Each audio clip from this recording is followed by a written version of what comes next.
Jacob and Joseph G, welcome to the podcast. Thanks for having us. Yeah, thanks for having us. I am so excited to talk with both of you. You are the owners of G Heating and Air. You guys have grown from 4 million to 11 million in just 1 year, which is insane. I've got a lot to talk to you guys about. But before we even get started with that, I want to kick off this podcast the way I do every single one, which is how did you get into the trades? And before you both speak next, if you could just say who's who so our audience can follow along, who's not watching the video, but who is listening on the podcast. So how did you guys get into the trades? Go ahead and take it. Yeah, so, it's kind of been a family trade. My grandfather, he's been doing it since the 50s, basically since air conditioning was invented. And then my dad followed in his steps and worked with my grandfather. So it's kind of always been a family trade. But then actually when I wasn't planning on being a part of the trade until after I went to college and I went to business school, and I was working for a marketing firm coming out of college. And that's when my brother decided to join with my dad and help him with the company. And so then later on, about a year later, Joe approached me about, hey, won't we team up and take Dad's business and help him out and all this stuff. So that's kind of how I got back into it. But really, I've been, since I was little, getting in the van with my dad, going from call to call, working on units in heat of summer, no air conditioning in the van. So been doing this for a long, long time. It's been in our blood. So this is Jacob, by the way. I don't know if I introduced myself. And for anybody listening, we're brothers. So, of course, I'm Joseph, CEO at G Heating and Air. I, like Jake, it's been in our blood. We've been around for a long time. Our grandfather started it all, and they get my dad into it. And I always tell people my dad tried to keep us as far away as possible from it. He'd always say, I didn't work as hard all these years for all that time to get y'all right back into it. But here we are. My story is a little unique. I went to college. I actually got into law school, and I was going to be a lawyer. And I didn't like it. I was kind of miserable. And I remember talking to my dad. My dad was like, hey, why don't you come work for me? Can't really pay you a lot, but it'd be something till you figure out what you want to do. I was also getting married in 6 months too. So it was kind of crazy. But then I think my dad did it as the intention of making me go back to school and want to do something else. And then realized that there was a business here. There was something here that you can make money off of, and started working in the vehicle with my dad. It was, at the time, it was just my dad, my grandpa, and a gray 1995 Astro van. We maybe did $250,000, maybe $500,000 in business at the most. I was running the calls on a yellow pad, sitting in the driver's seat or the back seat. Had a little change out crew and started learning how to sell. And then in 2018, we hired our first employee 2014. Mm-hmm. We grew to 6 employees 2018. And then we were in 2020, I think we had 12 guys. And then, now we are now. So that's kind of how we got to where we are right now and how I got into it. That's awesome. So the company didn't actually start growing until you came aboard, Joseph. Yeah. Kind of think how to answer that one. Probably have to pause here. So it did start growing. It had been around for a long time. My dad's business had been around for a long time. So, I'm like everybody else. Dad grew up in this. He did really well. He was into new construction and other stuff before. And, what happened in 2008 with all that, like everybody knows. And just, took a dive from there. And then he just kind of let the guys go and just kind of went down to service and what he knew. And I'll be honest with you, I think when we first came on, I was just kind of into it. It was like a stepping stone. I didn't think I was going to stay here.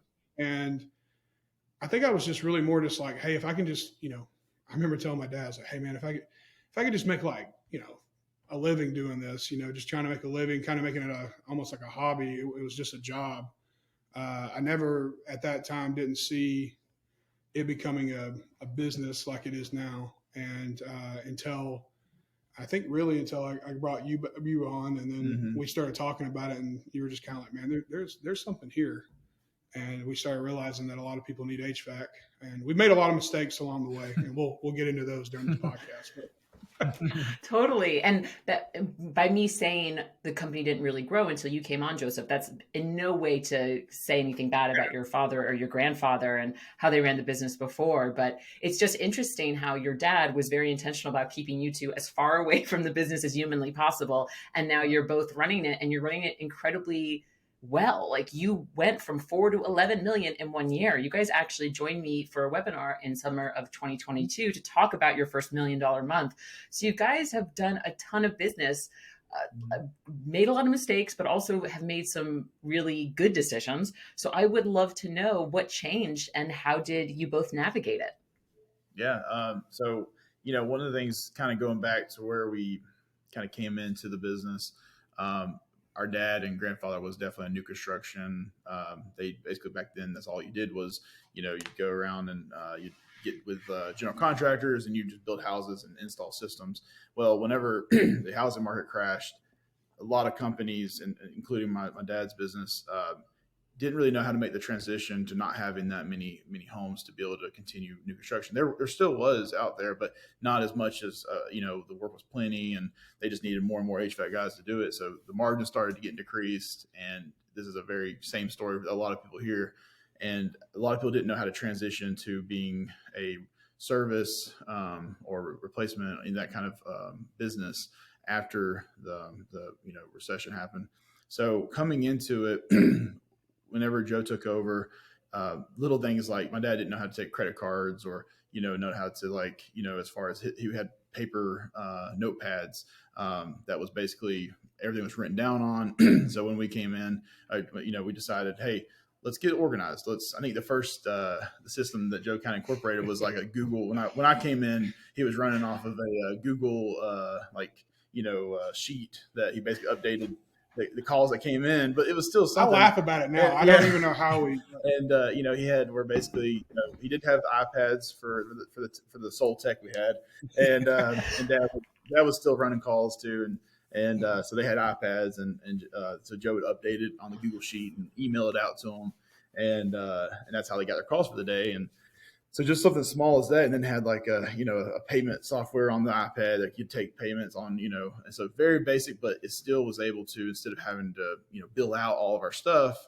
via mail, sending mail out to customers, they were able to invoice immediately and then start kind of, okay, hey, we can actually get a little bit of cash flow in instead of having to constantly, before this we were having to like borrow money just to like pay for our distributor bills and stuff like that. So when you're trying to get that churn of, okay, now we're starting to get a little bit cash flow positive. We're not profitable yet, but getting that cash flow positive. And that's where Joe did a great job of getting it to that point. And then when we were able to hire me on, we were able to kind of come together and say, all right, let's invest in, finding a legitimate CRM. Let's start looking into finding like a phone system. And those things started kind of going together. And simple little things like that, because my dad already did. I mean, he's been doing this this year we're 34 years old of a company, and my dad's been doing it since for like 50 years. Yeah, so he's been doing it for 50 years. So I mean, it's a huge customer base. That a lot of his customers and stuff like that. It just wasn't well organized, and that was Dad's like an amazing technician. He's an amazing person.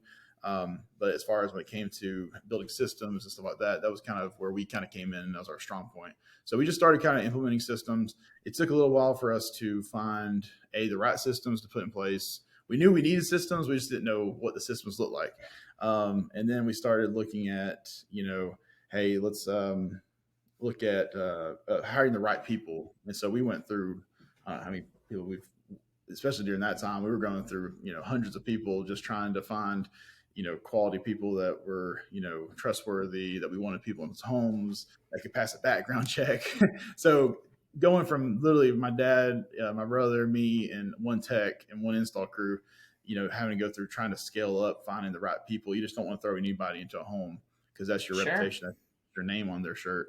So it's a huge, huge thing. So just kind of slowly turning that, and that's where the tide started turning. And then we made some really key hires, and people are always going to be your number one asset. I mean, people are, you can say, oh, the right marketing channel, the right this or that. Hiring the right person can take your company to a whole nother, but you gotta have systems and stuff like that, but people are very, very important in finding the right kind of people too. So, what you want to add anything on as far as into that kind of recipe? Yeah. So, I just just real quick, I think like you hit it right on the head, the head on the nail, is just, we had systems, but we didn't have systems, if that makes sense. The right systems. Yeah. when Jacob said a legitimate CRM, I'm picturing you in the back with like a Rube Goldberg machine where like a ping pong ball hits like a piece of tape and then like something adds a cell to a spreadsheet, like a pigeon flies with a letter to a tech or something like that. It's hard too, because I think a lot of times we look on like Facebook groups or we'll look on like podcasts. We're like, man, wow, they just got it all together. They're really lucky, or they must have always been like that. Like you look at like what Tommy Mello's done, and you look at these. I mean, Ish. other I mean, Ish, guys, yeah. any of these guys, and you're like, oh man. But then you realize they weren't always like that. And so like anybody that's listening, like, yeah, we didn't hit 12 million or whatever just like that, or what we look like or what we do now. It was years of yellow pads, whiteboards, white vehicles.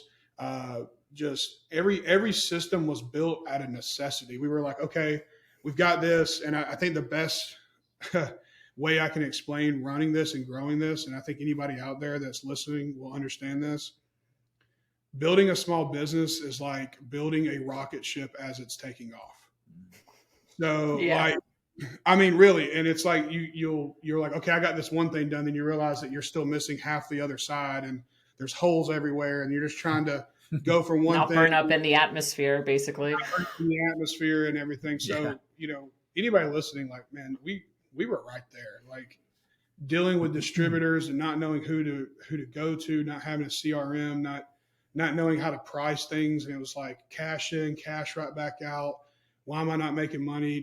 We didn't know how to hire people or not just hire people, how to keep them, and how to make them produce. We didn't know how to hold people accountable. None of that. So we've made, like I said, we made a lot of mistakes along the way. So I can tell you about 10,000 things not to do. Yeah. So. I'm so happy you brought up Ish and Tommy, because one of the reasons I wanted you on this podcast, besides the fact that I genuinely enjoy both of you, is Joseph, you gave me that fantastic idea about interviewing Ishmael and asking, or not just Ishmael, but people like him, and saying, tell us about the day you quit. And actually, my very first episode of Tell Us About the Day You Quit, or The Day I Almost Quit with Ish, will debut not right before, but a few episodes before this one. So awesome. I want to thank you on air officially for giving me that idea. And I would encourage any listeners here who, when they heard you talk about, kind of that social media highlight reel that a lot of contractors are exposed to, and they're like, how the heck are these guys doing it? Go check out Ish's episode, because he is the first one to tell you he had no idea what he was doing. And I love your guys' vulnerability too. Now, you mentioned two key things in your answers: systems and people. People are your biggest resources. And I know that, Jacob, one thing that you guys really struggled with was not only finding the right people in your area, and you guys are in Georgia, right? Correct. Yep. Right. And at the Atlanta area? Yep, Atlanta. But it's north Atlanta. It's North Atlanta, but it's basically Atlanta. Okay, cool. Just wanted to give everyone an idea of where you were geographically. So, difficult to find people, but then you also came into this issue where, as you guys are growing, you're realizing that the people that got you to 1, 2, 3 million aren't the people that are going to get you to where you want to go. And I know your goal for next year is 25 million. So tell me about how you made that tough decision to let people go as you grow. That's hard. Yeah, it's hard. That's the toughest thing. Like I was telling somebody the other day, I was having a meeting with him. I said, I wish that I could be everybody's best friend, and I told her, I said, do you like working here? And she said, yes. And I said, do you feel that you have a direction, you have a purpose, you know my standard, you know my expectation? And she said, absolutely. And I said, do you feel that you're compensated well? Do you feel like we're screwing you in any way? Do you feel like she goes, oh, wow, no. She's like, you pay me, really, really well. I said, do you like to keep getting that paycheck? And she was like, yeah. And I told her, I said, too many people like you depend on me to have that paycheck and to have this company running, for me to be everybody's best friend. Too many families. Too many families depend on these doors to be open for us to have loose standards and to allow things and just to be buddy buddy with everybody. That doesn't mean you can't have a good culture, and that doesn't mean you can't be have fun and be a hype guy and get people motivated. I'm not talking about that. You got to do those things, but there has to be a standard. But we did realize, and it sucks because we talked about this, and I think what happens is you have people who they'll get you to 5 or 10 million, and they're kind of like, man, why do we need to get any bigger? I'm making more money I've ever made in my life, and like, man, let's just keep doing that every year, man. This is we're making plenty, we're fine, everything's great, because they came from. There's a girl that's been with us since we were like 2 or 3 million, like maybe even 1 million.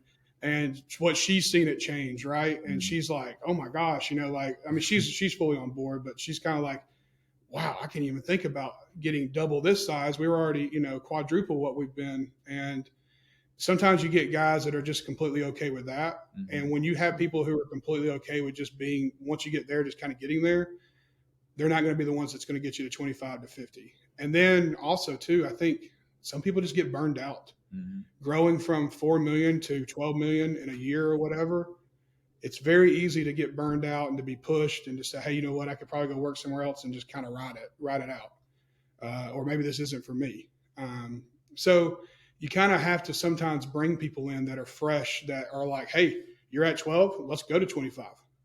Or you have the guys who, maybe, but the best thing that you can do though is to keep those people motivated. And the best way to do it is they don't really care if we grow to 25 million if their paychecks don't grow. And that's the truth, right? So you kind of have to, I think a lot of times we'll share a vision of where we want to go. It's like, oh, we want to be 25 million and we want to have this and this. And they're kind of like, okay, but I mean, let's be honest, we're human beings, Sure. You have to provide for yourself. I mean, things cost, I tell everybody, people have dreams, right? But dreams cost money. Mm-hmm. So, you gotta connect your vision to how it affects them and how they can grow, and not just, but financially, it's like, hey, if we get here, I tell guys all the time, I'm like, does anybody want to make more money next year? And they're like, yeah. I was like, okay, because that costs us making more money than we made this year. And they're like, yep, okay, good point.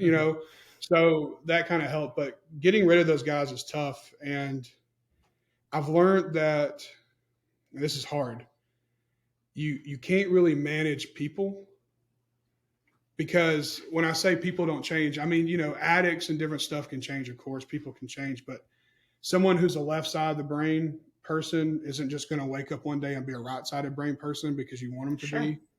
And somebody who's a visual person is not just all of a sudden going to, people don't think like me, and people don't think like my brother. We're completely different in the way we act and talk and think. People are who they are. So all you can do is manage the system. You can design a system and you can manage it and hold people accountable to it and say, hey, look, this is the result I need. And let me figure out however your brain works to help you understand that's where we got to get to. And let's design it to get here. But here's my standard. And I need you to perform. But I think you can lead people. You can inspire people. You can motivate people, and you can push people. Yeah. And so some people, they just don't have it. And you got to be okay with that. One of my favorite sayings is, I think it's Nick Saban who says it, is passion looks like anger to the unmotivated. And that's one of those things where we have a lot of passion here. We're not mad at anybody. There's no one that I'm like, they're a terrible person.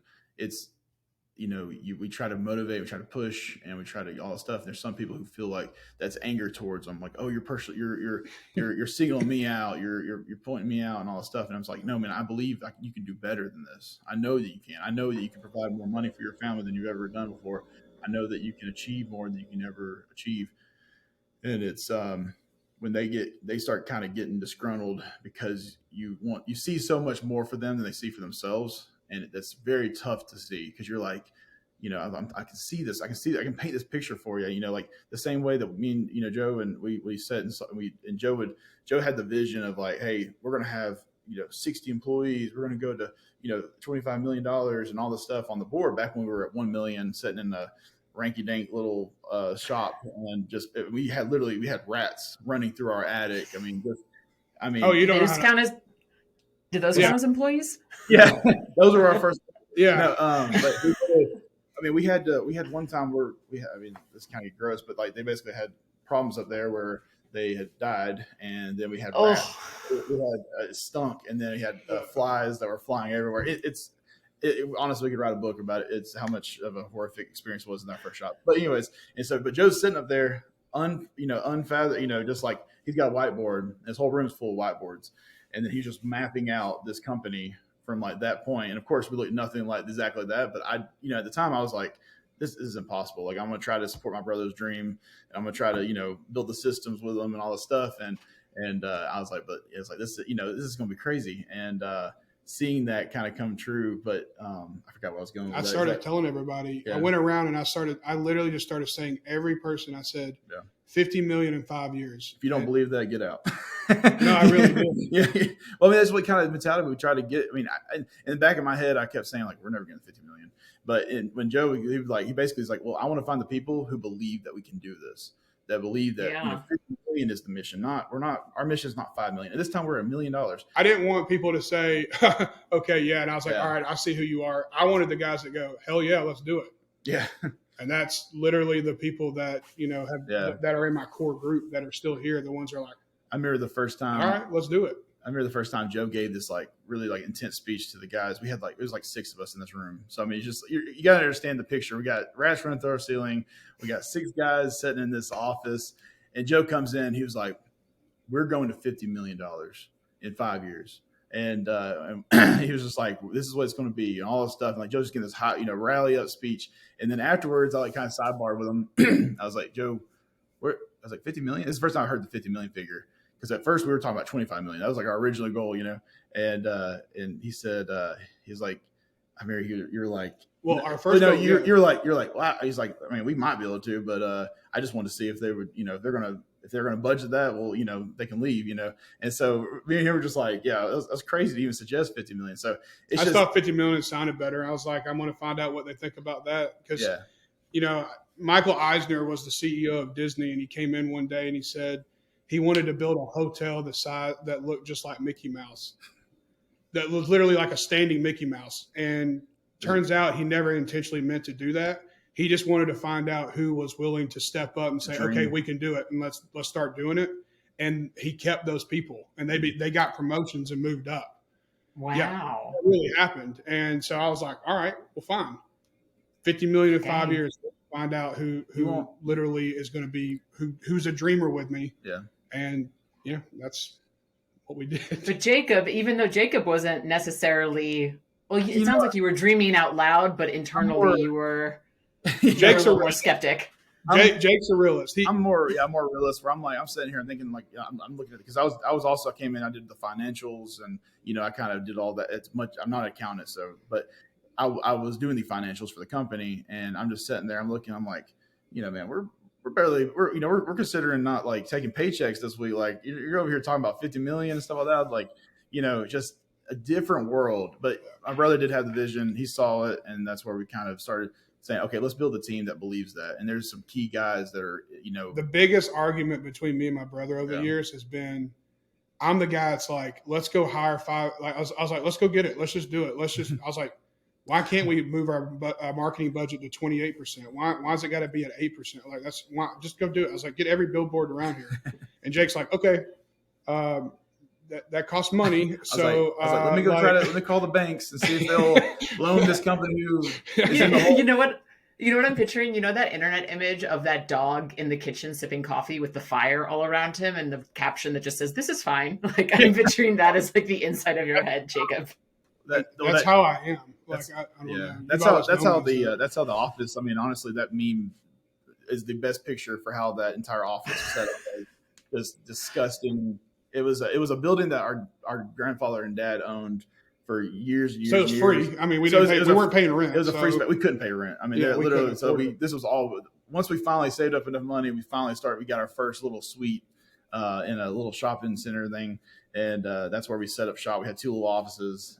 650 square feet. Yeah, 650 square feet. But that was, to us, was better than what we were coming from. The other one, our cable provider or for internet basically came out because we kept having it go down over and over and over, and they finally were like, look, this area is so bad that even charter doesn't even want to like really be out here. So you're lucky to get the service we're giving you. I mean, he literally said that to us, and I was like, okay, I guess I'll stop calling.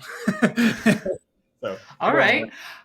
Oh my goodness. I mean, you said so many great things, Joseph, about being mindful about folks' capacity and burnout.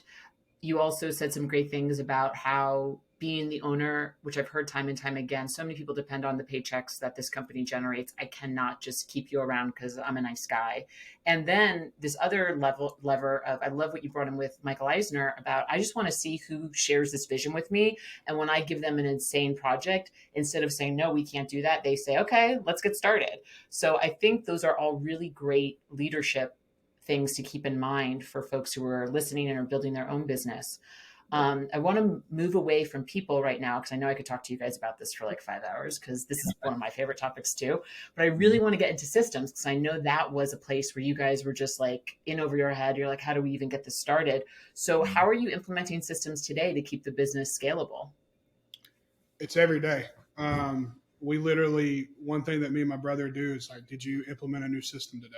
I mean, I know that sounds, a lot of people talk and a lot of people say things like that, but like we really do, like every problem that we hit every day. Because here's the thing is like, I remember I was talking to like Travis Smith of Sky Heating and Air, and I remember I told him, I was like, yeah, man, we're gonna go to like 10 million next year. He's like, all right, hold on, cowboy. He's like, you're gonna be in that next. just trust me. And I didn't know what he was talking about until we got there. And every day, as an entrepreneur, as a business owner, as an HVAC home service provider, like I said, it's the rocket ship taking off. So we are constantly, I used to, I'll put this on me. Problems, I'd start, panicking, and I'd point fingers and I yelled at people. I was like, why can't they just think like me and just fix this? And well, obviously it's the person, this person's the problem, and he needs to go because blah, blah, blah. Not realizing that he didn't have a system. There was not a process. There was nothing that I could grade him against. There was nothing there. So every day now, everything that we had a meeting this morning with some key leadership guys, and we don't leave those meetings. We literally have everybody on checklist. Everybody in my entire company has a checklist that turned in by 5 o'clock. They had with a to-do list of everything they're supposed to do that day, and they're not allowed to go home until all those things are done. Their reports are sent to me by 5 o'clock with all their, how many calls did you make? And we do outbounding call logs, the booked appointments, everything has to be a system. You can't, and people think, oh, okay, yeah, no, I'm serious. Like when you leave your vehicle, when you go on vacation and you turn your vehicle back into us, there is a system of checking that system, finding what's on there and making sure everything is signed off for. Is a warranty return system where we bring back warranty parts. There's every day, any problem that we hit. So currently today, when we have our all hands meeting, which is our support staff, we don't like calling people managers because managers just sound like this big. Yeah, and it's just like people hate managers, and that's the reason people quit jobs. They hate managers. Sure. But when you're like a support staff, like when you're like, hey, and we write that because we tell them, we literally had a meeting last week, and I was like, guys, our number one job is to support the field guys. Because if we don't have field guys, we don't have calls. We don't have calls, we don't have turnovers. We don't have turnovers, we don't have leads. We don't have leads, we don't have sales. And everybody in this building depends on that. So your job is to support them and just help them. So in the support meeting, we were talking about how it's just, we go through, everybody has to go through the meeting. Every division has to report. First 2 questions on everybody's thing, it says, do you have a problem with anybody? And what problems do you have in your department?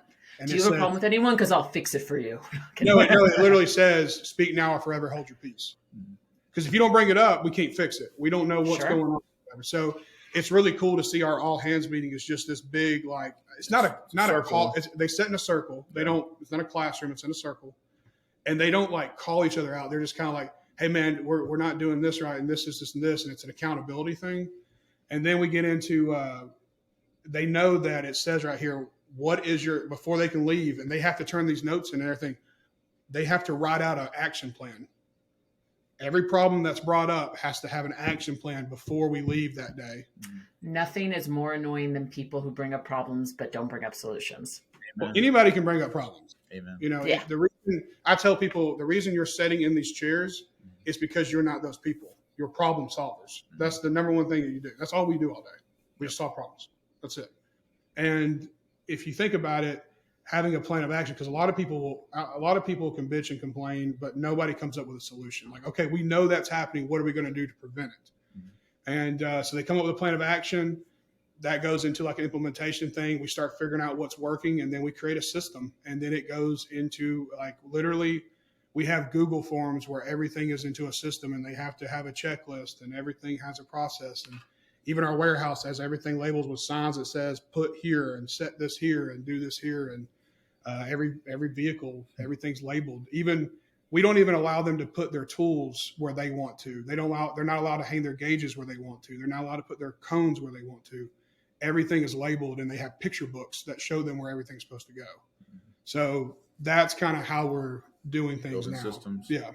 And I think one of the things that you said, like our job is as support staff is to be problem solvers. Mm-hmm. Well, the biggest thing about systems that I think a lot of people don't really grasp, but like, the smaller, we didn't until about a year ago or 2 years ago when we first started putting systems in was, we're problem solvers, but the question is, are you solving the problem today? Or are you solving the problem for the you're preventing it from happening? Are you preventing it from happening? Or are you, something that addresses it every single day? That's a system. When you're just problem solving that day, that's a Band-Aid. You go around, you're like, that's a Band-Aid, but you're running yourself crazy and you want to quit your job. Like plenty of times we've wanted to quit because we're like, look, we're doing everybody's job. We're having to fix everybody's problems. We're having to do all this stuff. And you get so stressed and you just want to like throw something.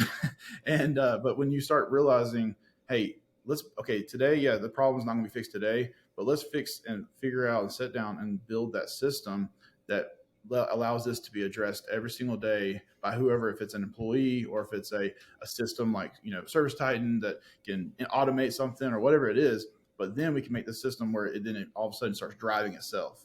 And that's a beautiful place to get to. Like in our all hands, like we'll talk about that, and people will come up, and people know that they can come up with ideas, and we're like, okay, that's great for today. Yeah. But what's going to happen when you're not here? Yeah. What's your plan? Yeah. So if you go, so you can never go on vacation, you can never take a day off. So what are you going to do? So there has to be a system, and you got to teach somebody. So we've been teaching people how to think. Yeah. We're trying to empower them to make decisions and go. What a lot of times they'll ask us questions, and this is a great tool, guys. If you're listening to this, if you take anything from me, whenever you get asked a question about something, just ask them what would you do if I wasn't here? What would you do? Well, I mean, because it's empowering, right? If I asked Jackie, I said, Jackie, you bring this problem up to me. I said, well, Jackie, what do you think? What would you do if I wasn't here? You want my opinion? You want my opinion, Joe? Of course, I'll happily give it. I want to know where your head's at, because my standard, my expectation. Mm-hmm. So how does that fall into what we're trying to do? Our mission, our accomplishment, our vision. Yep. It's almost like a little check-in to the Michael Eisner stuff. Like, are you still thinking about growing us $50 million instead of, and I just want to say real quick, those Band-Aid solutions, oh my God, they are so tempting. They're so tempting. Nothing feels better than fixing something right away. We do it all the time. Yeah. Nothing feels better than that. But to your point, not only is that going to burn out your employees, it's also going to keep you guys as the bottleneck that can't get stuff done when you need to get done. But I love what you were saying, Joseph, about empowering someone and asking them what they would do. A lot of contractors struggle with that because the reason they get so burned out, and you see them on the groups, they're like, I just feel like I'm having to do everything. And I guarantee you could ask any small business contractor, and one of their biggest things is they feel like they're still having to put out all the fires, and they're having to deal with all the angry customers, and they're having to deal with all this stuff. And until you can grow, we got people in place to take care of that stuff now. But one of the problems is the reason you feel like that is because you're like, well, tell me this ain't true. There's people, you heard it 1,000 times. You hire these people to do this stuff, and then they don't do what you think they should be doing or doing enough, or they're just like, then you're afraid to hire somebody because like, well, I'm just going to have to do more work because I'm just going to have to do their work. And contractors sit there at night going, God, I'm doing everybody else's job. I'm paying him this big salary for him not to do anything, whatever. But the truth is you didn't teach him, give him a checklist, create a system, cause him to teach them how to think outside when you like, it's a beautiful thing, like to see this company run even while we're not here, just to kind of brag on, I'm going to brag on my team real quick. I really want to brag on Please my team. brag away. Me and my brother were able to, so for my mom's birthday, she rented a cabin up in the woods and it had no service. Like it was awful to go up to. She had this whole thing. She was going to go on a Friday, and we were like, "Oh my God, it's middle of summer, by the way, middle of summer," and they're asking us to go away for a weekend, away from our phones, away from our company, right? Thursday to Sunday. Thursday to Sunday. Not only did our company survive, it thrived. Yeah. It was one of our record-breaking weekends. We sold like almost, I think, 19 units in one day. We sold like they were just pumping. And that's a credit to my team. And was everything perfect? No. We came back and there was things that we blah blah blah. But since then we've worked on those things. But man, they're just a team. And when you teach people to think and not just say, "Here, do this," Jackie, you ever had somebody just tell you like, "Here, do this," and you're kind of like, okay, and then you just like, kind of sure, and you'll do it like one time maybe, but once you get. Jake taught me this. He said, you got to give them the why behind the what. And when you get them to connect to the vision and the reason of why we're doing this, and you package it, they're just like, oh yeah, I want it. And again, the people who want to get us to the next level are like, got it. Okay, yeah, I got to make sure this is done every single time.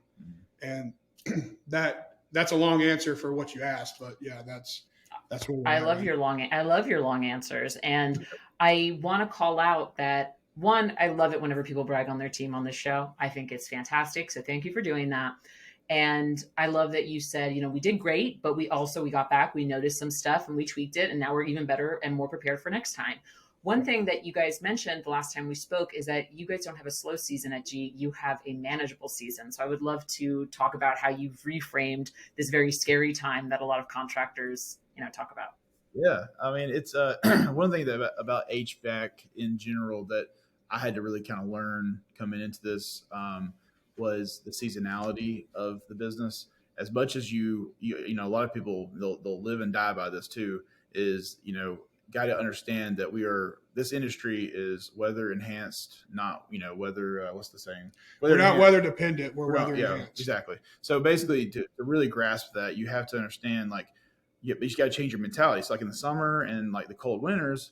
Wherever we're at in the country, in Georgia, we have really hot summers that last for 6 months, basically from April all the way to probably September, it can go all the way September. Anyways, so you have these long summers, but there definitely is those dead, the end of September, October, and November, where in our winters aren't that harsh. I mean, we get some little freezing temps here and there, but is understanding that a lot of times these companies will okay, we took our big summer and kind of coast into those dips. Well, we were like, no, we're not going to settle for anything less of an expectation than we do after the summer. So, but we just got to change our mentality of how we do that. And so that's where we got to get creative with like our marketing and how our specials and all that kind of stuff, and just changing the culture. Because a lot of times the way the culture was beforehand and kind of our entire area was, oh, you're going into maintenance season. And so maintenance season was kind of like, just basically just enough to give a few hours to the techs or, it's just busy work. Everybody around here just does busy work. Well, and you're like, I hope I had enough money from the summer to be able to pay the guys. Cause if you don't keep them busy, they're going to leave you and all that stuff. And it's a very tough part of this business is because you don't want to lose good talent. I mean, you're like, hey, these guys are killer techs or killer installers, but I know business during these slower times. So that's why we had to change our entire culture switch.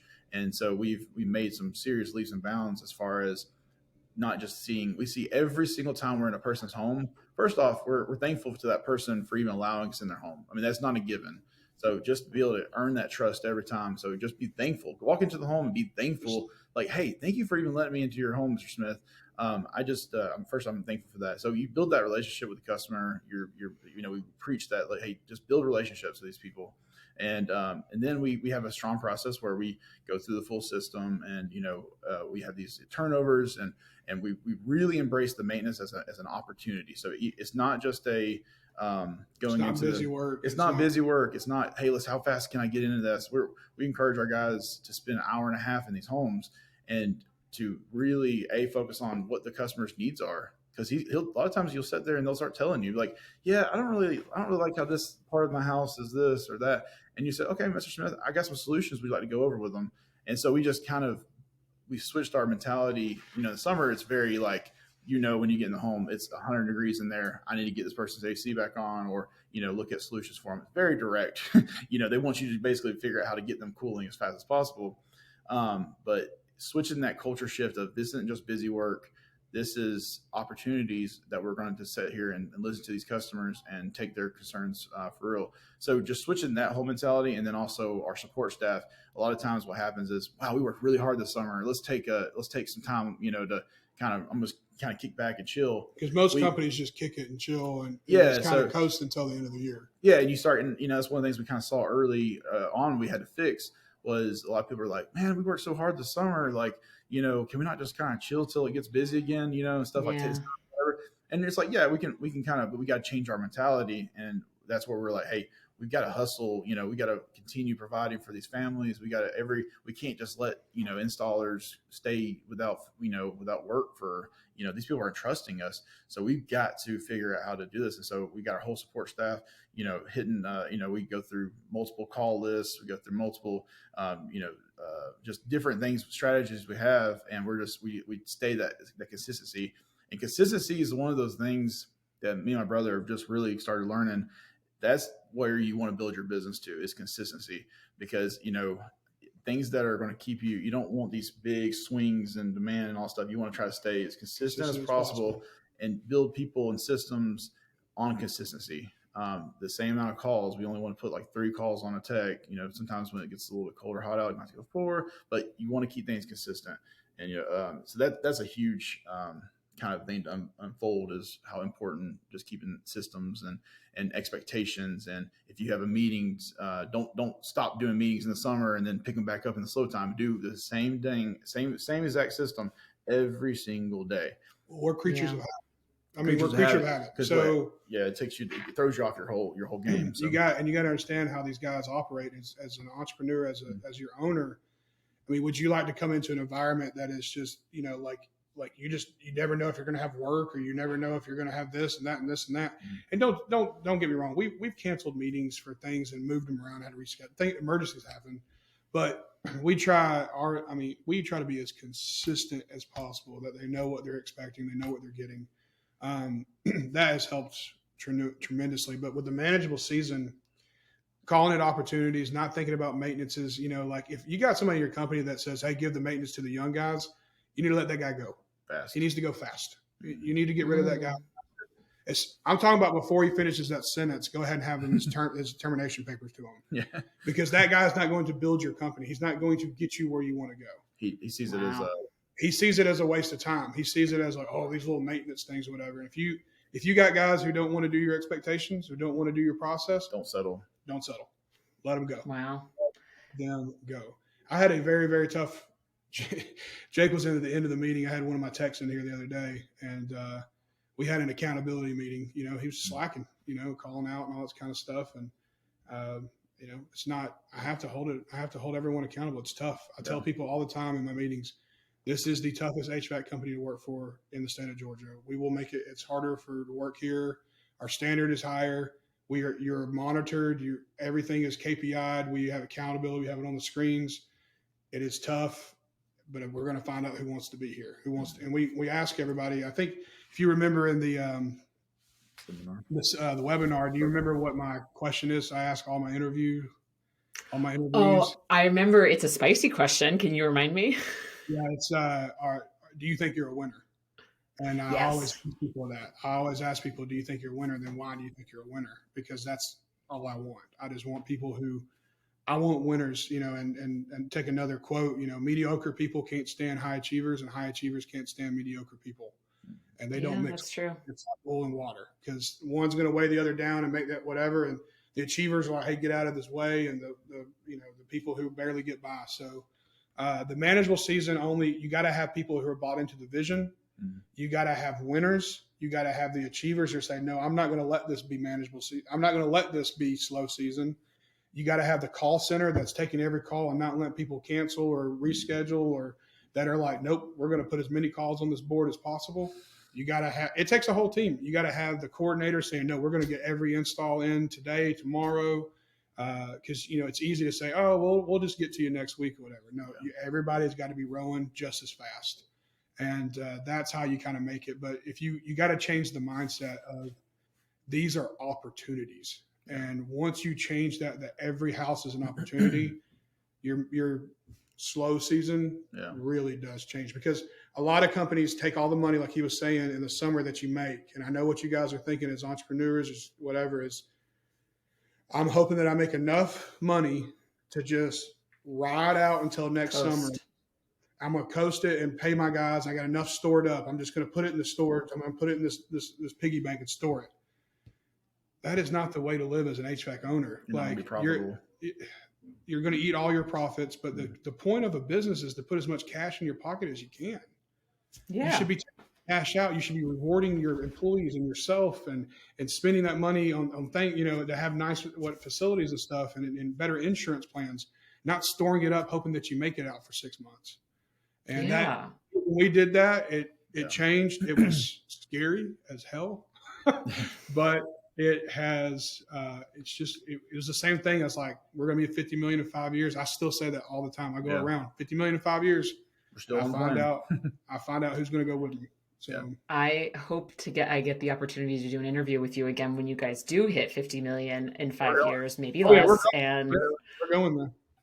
Oh my goodness, guys, this has been a lovely interview, just like I knew it would be. You've got so many hot takes, but so many hot, thoughtful takes, like very thoughtful takes. And I've learned a ton from you guys. So thank you again. I'm going to close up this interview with my favorite question, and you're allowed to have 2 answers because there's 2 of you. If you had to choose a song to be the soundtrack of your life, what would it be? Oh, I Want to Dance with Somebody, Whitney Houston. Oh my God. Amazing answer, Joseph. Got to follow that up, Jacob. Are you ready? Go ahead. Oh, man. You can't tell me you ain't been in a bar or a party or a wedding and that song comes on and not everybody have a good time. Yeah. I gotta go with my, I hope. Play that funky music. No, it's the one that this song will live on forever, and it's Country Roads by John Denver. Roads. Beautiful song. Jacob and Joseph G, thank you so much for joining Toolbox for the Trades. I loved talking with both of you, and I hope to have you back when you guys hit 50 million. Absolutely. Awesome. We'll be here.